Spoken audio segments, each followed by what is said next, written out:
me for my voice, but I have never seen anything like it. Do you believe in miracles? Yes! Unbelievable.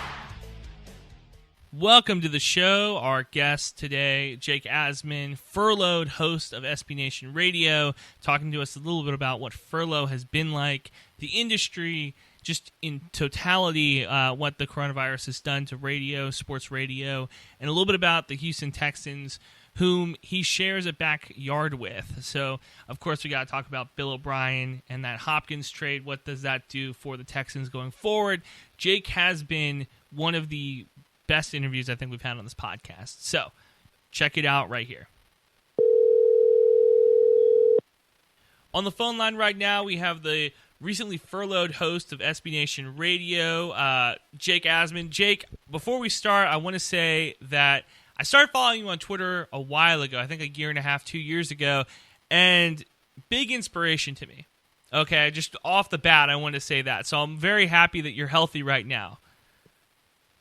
Appreciate it, Andrew. Thanks for having me. Obviously, I wish it was under better circumstances around, the world, essentially. But, it's an honor to be on with you. I appreciate the kind words.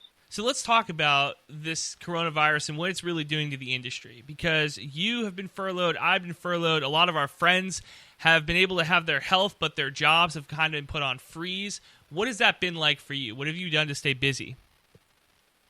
Honestly, I wish I was, obviously on radio every day doing the show, but I've just been trying to, stay ready for the opportunity, kind of keep up on the news and, how it relates to sports, obviously how the virus is affecting, the country in particular, watching a lot more Netflix, watching some movies, going for walks because all the gyms are closed. So I feel like if I just sit in my apartment all day, I'm just going to gain 1,000 pounds. I got to do something. So I'm just trying to make the best of the situation. As you said, we're fortunate to be healthy right now, and I guess that's the most important thing out of everything going on. Now, you have family back in New York, correct? How are they doing? They're doing fine. It's it's scary there, just the amount of cases in the city and in North Jersey, and specifically in Nassau County and Suffolk County on Long Island. The numbers keep going up, and I think we're still ways away from when things start to die down and get back to normal. And, it's unlike anything we're ever going to probably see in our lifetime. The virus itself is going to determine the guideline here, the timeline for everything. And I don't think anyone really has an answer for how long this is going to go. So before we get into all the Houston sports, because you guys are based in Houston, I want to talk to you about your Knicks in a little bit. But in Houston right now, that looks like to be the next hotbed. Texas looks like the next state that's going to get hit really hard by that. Have you seen any precautionary stuff happening around you? Yeah, so Houston is in full lockdown. I mean, it's, the fourth most populated city, and I think it was, Monday, March 16th, we had the stay-at-home order, something like that. And, obviously all the restaurants are closed. You can only do takeout. Only essential places are open, like grocery stores and pharmacies and whatnot. So, they're taking precaution here. The case rises are still expected to go up. We're probably a little bit behind some of the other parts of the country, as far as, the outbreak not being at its peak just yet. So, like most cities around the country at this point, Houston's in full lockdown. And, the only time people are really outside is if they're going somewhere that's deemed essential, or they're just out and about, walking or doing some sort of exercise, because, gyms are closed. Obviously all bars are closed. Restaurants, I said, are only, takeout only, or you could order in food, as a lot of people have done. So that's kind of where we are right now until things get back to normal. Like, I just, wonder when the day's going to be when, we're able to, go out to dinner, go get a bite to eat, for lunch, and be able to sit in a restaurant. It doesn't seem like anyone has any idea when that's going to be right now. Now, I said I was kind of suspect of Major League Baseball saying that they wanted to start getting people back into baseball form in early May. I found it kind of suspect. All the commissioners had their interview with Trump, talking to him. It kind of felt a little bit like a lot of smoke, no real fire. What is your thought? Do you think baseball is going to come back in May? I think I don't want to say it's impossible that baseball is back in May. I think if it happens, it'd be at the end of May, the earliest. Maybe you could start ramping up some sort of spring training then. But looking at the situation in New York as an example, and in LA, I don't see a scenario where you're going to be able to have, people playing games at Yankee Stadium or Citi Field right now, especially in places where there's a huge hotspot of this outbreak. So I don't want to say it's impossible, but I think we're still looking at, probably June the earliest for something to happen here. I think, slowly but surely we'll get back to normal, and maybe we'll be allowed outside, and we'll be allowed to go to restaurants and whatnot. But the idea of having all these people at, a big stadium for a baseball game and people sitting on top of each other in the stands, I don't see that happening. I think if sports, are going to come back, baseball's going to come back, it's going to be without fans, at least at the beginning. And then hopefully by the time the regular season, whatever it is, as far as the regular season goes, however many games they're able to play, we'll be able to get fans back in the stands and, be able to have, some normalcy again. But I don't think anyone knows. That's the big challenge with this, right? Nobody has any real idea what's going to happen, when things are going to start to return to normal. And baseball doesn't even know. Their plan they put out there, the Arizona plan, where it's basically like playing baseball in like a bubble. I don't think that's going to happen as it was currently laid out. It's a good idea. It's a good starting point, but there's still so many things that have to happen between now and then for us to even fathom, baseball having like its opening day on June 1st. So UFC had the idea. Dana White said that he's going to have an island to have fights occur on. That kind of feels like, when they say it out loud, it's a head scratcher. But on paper, it kind of makes sense. What do you think about that kind of idea of, okay, we're going to have an island or even like a city like Las Vegas for basketball? Like, okay, all the games are going to be played in this location. We're going to have everybody quarantined. I give Dana White a lot of credit for, trying to do the best to, go out there and make the sport as, viable as possible. I mean, the thing that the UFC has an advantage over other sports is, they don't have a union. There's no players association for the UFC fighters. Like, the fighters are paid by UFC and they don't get paid if they don't fight. So Dana White, could put together these fights and do it on an island and, have everyone in isolation. He can get away with it. He can make it happen. Now, the risk is if one of the fighters contracts the virus or someone with the UFC gets it, then they could be looking at a nightmare on their hands. But I think the biggest thing for everything is if testing becomes readily available and we're able to find out within a few minutes if someone's positive or negative with this test, then you could go on and do things and not have to have everything, shut down. But a lot of people are crushing Dana White for this. I like the fact that he's trying to do whatever possible to make UFC 249 happen. I mean, there's nothing going on. It's a huge opportunity for the UFC to kind of capture everyone's imagination as far as entertainment and sports go. It will be the only thing that is happening that's live that people will be fascinated by. So I don't have a big issue with it. I give Dana White credit for trying to make it happen. And, because there are less hurdles to clear when you're not dealing with a players union, UFC could kind of do whatever they want and host fights on a private island, call it Fight Island. Sounds like Mortal Kombat, honestly. So let's talk about the NFL, and they're going to do a virtual draft. Where are you on this? Because I'm in on the idea of let's have the virtual draft, let's have the EA Sports guys figure something out for us. But John Harbaugh has said that he's kind of worried about his teams getting hacked. Other teams are worried about the equipment that they're going to need. How do we feel about a virtual draft? I have zero issue with it, and John Harbaugh should just put his name on it and just say, I'm worried about the Patriots and Bill Belichick hacking us, because that's the only concern people have, right? If any NFL team was going to hack, it would be the New England Patriots, given their history of cheating. So he should have just called the Patriots out by name. That all being said, I have zero issue with a virtual draft. If we as fantasy football players for years could do online drafts, the NFL could do the same thing. All these GMs are so paranoid, and I get it. It's a very important part of their jobs, the NFL draft. But the technology exists to be able to do this draft. It would serve as a nice distraction for everyone to have this draft over a 3-day period in time. As long as you can do it safely, which clearly they're able to do, I have zero issue with the draft going on and the NFL moving forward. It's not like one specific team is at a disadvantage compared to other teams.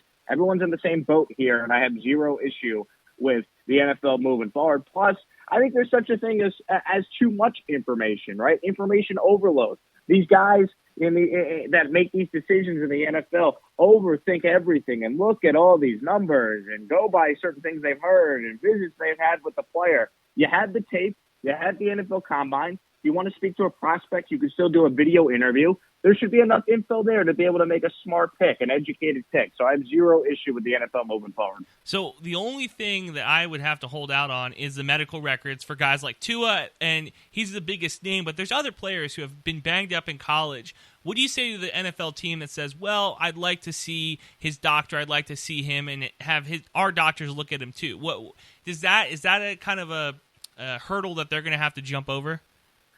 Sure, I'm sure that's a factor, but I think at the same time, there's enough medical information that's out there in a lot of these guys. They do have to undergo physicals and stuff at the combine to get information. And look, I understand that maybe it's a concern. You want to have each team's doctors look at a specific person, but everyone's in the same boat. So I think ultimately, the teams that draft well, the teams that have run well, those are going to be the teams that are successful no matter the circumstance.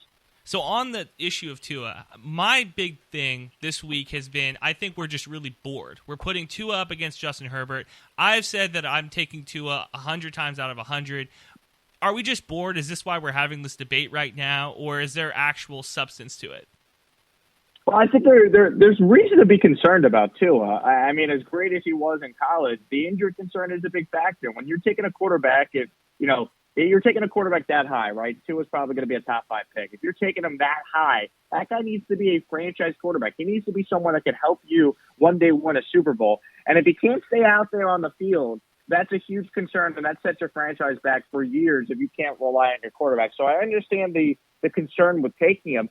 That being said, to me, if the drop-off between Tua and Herbert is so significant, or Tua and Justin Love, whoever you have as the third quarterback on your board, if the drop-off is so significant, I don't think you could say, well, Tua maybe will get hurt, so we got to take someone that probably has way low over a ceiling just because he doesn't have the injury risk. I think you got to roll the dice. I mean, drafting a quarterback in general is a very inexact science. There is no way to know if the guy you're taking is going to be a franchise quarterback. Just look at the amount of guys that don't pan out that were top 5 picks, and then look at some of the guys that were mid-round picks or late first-round picks that somehow slipped that end up being great quarterbacks. There's no exact science to be able to find a franchise guy. You got to go with your gut. And if you think Tua is the best player, you hope you can get him. You hope that he's healthy, and you hope he gives your team the best chance to win, because I think Burrow's going to go 1, and I would still be shocked if Tua doesn't end up being the second quarterback taken. So you're in the Texans' backyard. The Hopkins trade happens. It isn't great right now in Houston for Houston Texans fans. Is there any bright light for this? Is there any silver lining for what the Texans have done this offseason?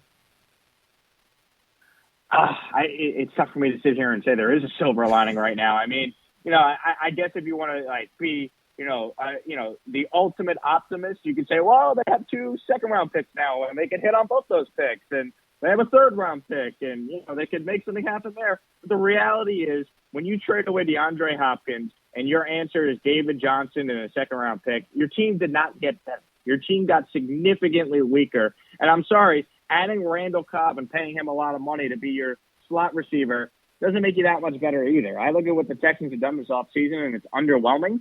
They still haven't signed Laramie Tunsil long-term, so right now he's got all this leverage. Deshaun Watson has all this leverage going into, one of the last years of his deal. So just right now, you look at what they are. They're a good football team. They're talented, but they're not good enough to compete with the upper echelon teams in the AFC. I think you look at the division in that AFC South, and other teams around the Texans have improved. I think Tennessee has gotten better with what they've been able to do this offseason and being able to retain Ryan Tannehill and retain Derrick Henry. I think the Colts are going to be better with the moves they've made, and obviously, to me, upgrading at quarterback with Phillip Rivers. And I think the Texans have gotten worse. You cannot sell me on trading arguably the best wide receiver in football as a positive, despite what the Texans have tried to tell their fans. Is there any way that Bill O'Brien has a job, not only in the NFL, but just a job in general when this is all said and done? Because I feel like he has coached his way out of the league at this point.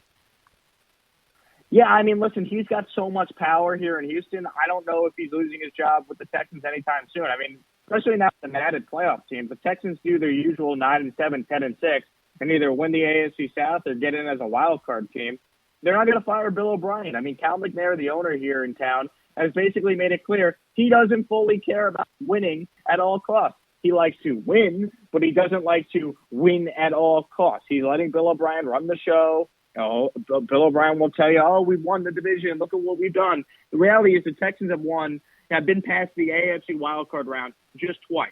One of those times was when they beat a third-string quarterback on the Oakland Raiders a few years back, and the following week they got blown out by the New England Patriots. And the other time was this past year where they were lucky that Buffalo played horrible in the second half of that game, blew a 14-0 lead, and Deshaun Watson bailed the Texans out and got them to the second round of the playoffs. And what did they do? They blew a 24-0 lead to Kansas City. So there's nothing that will tell you the Texans are this team that's going to be able to take a giant step forward and reach the conference title game for the first time. But as long as they go, 9-7, 10-6, which they're still good enough to do just based on, the franchise quarterback they have alone, I don't see any big changes happening. I think the only way Bill O'Brien is out of a job is if it really blows up in his face. Like you're talking 4-12, 5-11, in that range, because I'm telling you, Bill O'Brien has more power than any personnel person in the league, probably besides Bill Belichick. It's remarkable how it's happened, but that's just a fact here. And I know a lot of people on the outside are probably like, how does this guy have so much power? How is he the head coach and the GM? Your guess is as good as many here in town. So I said that this almost sets up a perfect storybook for Deshaun Watson to win the MVP. If they can continue to be a successful-esque, a team that is around 9 to 10, 11 wins, and he puts up the numbers he's continued to put up, still makes steps forward, I thought he was the third best quarterback in football this year. So if he can continue to do that, I think that there's a chance that he is an MVP candidate next year. Am I off my rocker? Well, I think Deshaun Watson is talented enough to be in that conversation for sure. I just think losing DeAndre Hopkins is going to hurt. I mean, even last year, Deshaun did not have a great year. His second year, in 2018, was better than the year he had last year. Part of it was because it was a more difficult schedule. Part of it was just because, they ran the ball a little better than they did in 2018, so he didn't have to throw as much. But Deshaun's got to get better in year 4. He's special. He can win you games based on his raw talent. But what we need to see from Deshaun Watson is putting it together over a full 16-game season in order to win an MVP. He'll be in the mix, certainly without DeAndre Hopkins. If he has this great year, people are going to kind of like that story arc that you pointed out. So I don't think you're crazy at all to think he'll be in the conversation. He just needs to have a way better year in 2020 than he did in 2019, and that's going to be tough to do considering they traded away his best weapon in DeAndre Hopkins. So the cliches have already started with the Belichick and the Brady breakup. I still think that the Patriots are a team that's going to be in the hunt next year for the AFC title. I think that they have too much smart people in that room not to figure it out. I don't think that they're going to win with Stidham. I think that they're going to have to sign a quarterback. Jameis is out there. Cam is out there. Who is the better option right now? Who do you think is the more likely option for the Patriots to pick up? So I don't think they're going to end up with either of those guys. I think they made their bed with Jared Stidham. The second they brought back Brian Hoyer, I thought, all right, well, Hoyer's the veteran guy that can push Stidham in training camp. He knows the system. They told Hoyer he'll get a chance to compete for the job.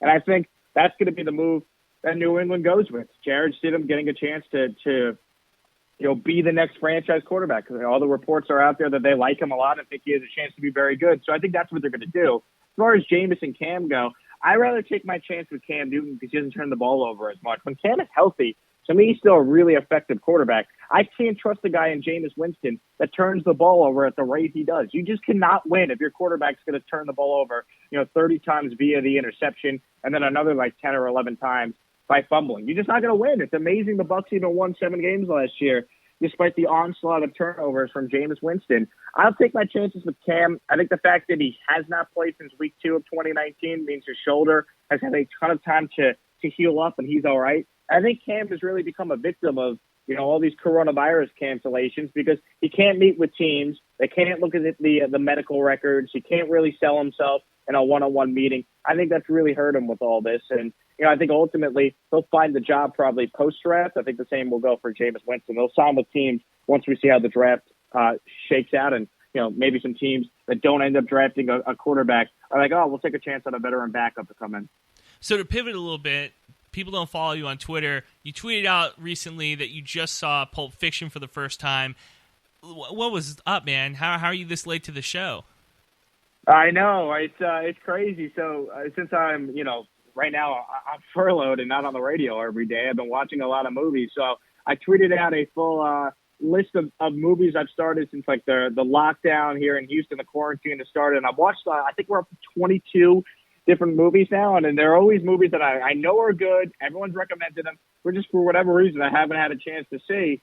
And yeah, I mean, Pulp Fiction was one of those movies. I knew I'd like it. I just, for whatever reason, never got around to watching it from start to finish. I'd only seen like clips and whatnot, and it was great. What a great movie. Obviously, I know it's, one of the best movies of all time. A lot of people will tell you, certainly in that discussion. And I loved it. It was one of my favorite Tarantino movies I've seen so far. What other movies have you watched during this quarantine?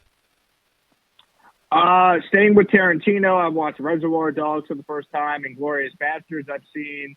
Watched Fight Club, Saving Private Ryan. Last night I watched Dumb and Dumber, Pineapple Express, Old School, Good Will Hunting was one of my favorite movies I've seen. Watched 1917.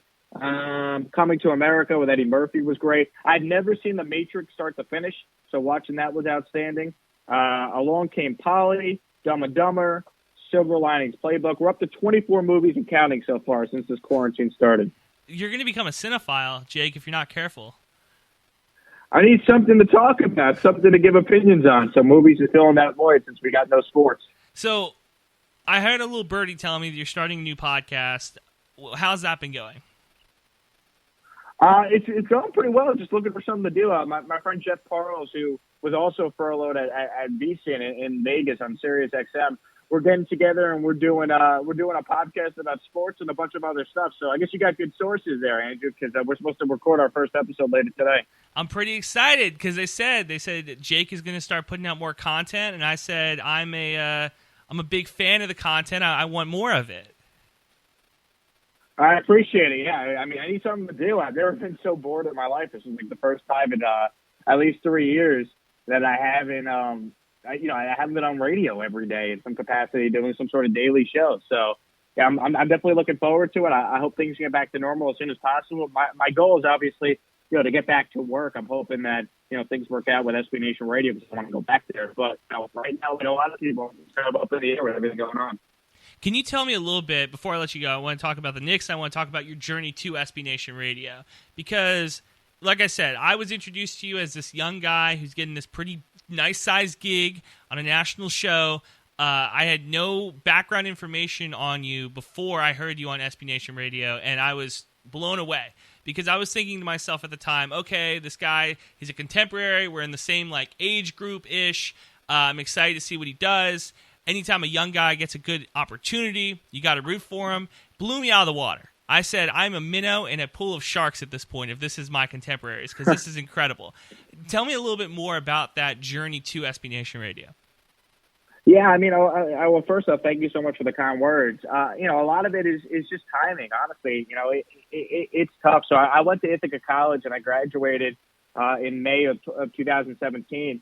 And, really my first year, post-college, I was between a couple of part-time gigs. I was fortunate enough to jump on a morning show at an internet station. It was a startup station, basically. I was being paid no money to do it. I had to do a little sales on the side, just to basically pay for my gas money because I wasn't even making that much money on the show. But it allowed me to get on the air, every day, Monday through Friday, and do 2 hours a day on, at the time it was called Sports on the Go 1. So I was doing that, building up my tape, getting reps. I always tell a lot of young broadcasters that reach out, the biggest thing you could do is just get reps. Like if it's a podcast that nobody hears or it's just you recording into, your phone, just do something to get on the air and get more comfortable. I mean, that's the only way you get better. So I was doing that for about a year. And at the same time I was doing that, I was lucky enough to have been hired at WFBN and CBS Sports Radio in Manhattan, where I was working there as a part-time producer, audio editor, board op.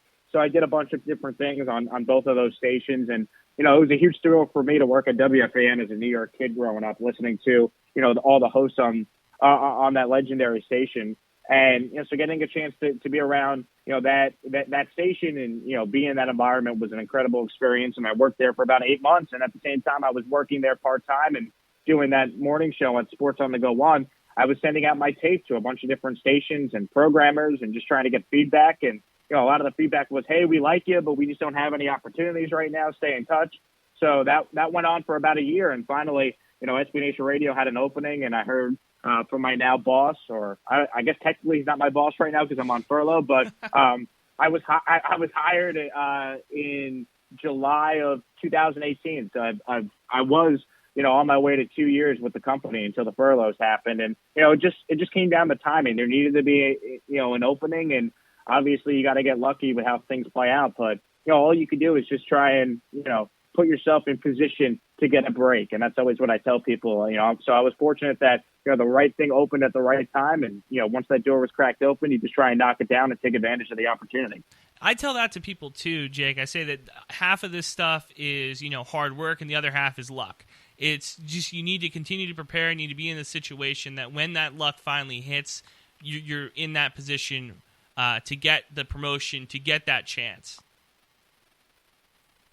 Absolutely. I mean, it's so tough in a lot of industries, but just speaking from, sports media in general, it's so competitive that, I don't think there's ever been a better time to try and break into, something in sports media, given the amount of podcasting opportunities there are and digital platforms and how, if you want to just, put out content, it's never been easier to do that. But at the same time, it's also probably never been harder to try and break in to this industry just because of the fact that there's way more competition and it's not easy to kind of break in. And a lot of employers are like, oh, well, we want someone with experience. Well, you can't obviously, have experience if you're trying to find your first full-time gig, right? Your first full-time opportunity. So it's all about kind of putting yourself in position to get a break, working hard to get better if you want to be on air, or if you want to do something behind the scenes, familiarize yourself with what you need to know, what you have to be able to do. And, you need someone to take a chance on you. That's the biggest thing. You gotta, find a lot of the right, things happening at the right time for it all to come together. So, I was grateful, to have, a job over the last year and a half with SB Nation Radio. And obviously, because of the economic climate, I'm on furlough, but I hope, when things do start to get back to normal a little bit, there'll be opportunities out there for me. All right, before I let you go, we got to talk about your Knicks. Big NBA guy, I am, and the Knicks this year, I thought that there was some silver linings. I thought that things could have been a lot worse. Well, the thing with the Knicks is this. They do have some young pieces that you get excited about. Obviously, I think R.J. Barrett is going to be a really good player. I like what we've seen from Mitchell Robinson. But there's a bunch of guys on the team that aren't going to be a part of the future. Kevin Knox has been a disappointment. I was hoping in his now third year in the league, he would take another massive step forward. That hasn't happened. Frank Ntilikina, the same thing. Or actually, Kevin Knox, I think, is his second year. Ntilikina, his third year. Ntilikina's a nice defensive player, but they chose him over a guy like Donovan Mitchell. So one last, thank you present from Phil Jackson running the show there. But, I mean, the reality is until the Knicks draft right and develop their own, they're going to be in the same situation. Leon Rose is now the new team president. He's got to hire a coach that will maximize the talent they do have in this roster and develop those guys and continue to draft right, because the Knicks got to take a page out of what the Brooklyn Nets did, right? The Nets were bad, didn't have any picks, but they made smart moves, were able to get young players, acquired bad contracts, and took on bad, to fill up salary cap space in exchange for assets. And they developed a young core that other stars like a Kevin Durant and Kyrie Irving wanted to play with. And I think the Knicks got to do the same thing, because the idea that just, free agent superstars are just going to sign up and play for the Knicks just because it's the Knicks, I think that's ridiculous. So they got to go back to the drawing board and continue to develop their own. They do have some talent. I like the fact that they have all their draft picks moving forward. They haven't made any stupid trades in that sense. They got 2 first-round picks over the next few years, or I should say multiple first-round picks over the next few years. So, it's tough to tell a Knicks fan to be patient, because they've been patient forever. This team hasn't won a championship since 1973. But I do think as long as they get the right guy in charge making the draft picks, there is some sort of light at the end of the tunnel if they hit on some of these picks. Jake, I'm going to let you go. Go back to your movie watching, get back to making some podcast content for the general public. Thanks so much for coming on, man. My pleasure, Andrew. Thanks for having me, man. Hope you're staying safe, and we get through this madness together. Thank you again to Jake for coming on the show. Thanks to you, boys and girls, for listening to us. We got a lot of good content out for you. For a Texas State fan, we're talking to future quarterback Brady McBride, him transferring from Memphis to Texas State, his journey through the transfer portal, and what he has seen while at the university. Also, Alexander Haynes coming on later this week to talk to us about COVID-19, our little coronavirus update. What does it look like? He has teased and told me that he has good news you know how big that is because he never comes in with any good news. So for him to have good news, I'm very excited for it. You're going to want to check that out later this week. And everybody, please stay safe. Continue to shelter in place. Continue to wash your hands. If you can help it, do not go out in public. Sit back and listen to a podcast. Listen to Jake Asman's podcast because that's going to be coming out pretty soon too. So thanks so much for listening. I will talk to you guys tomorrow.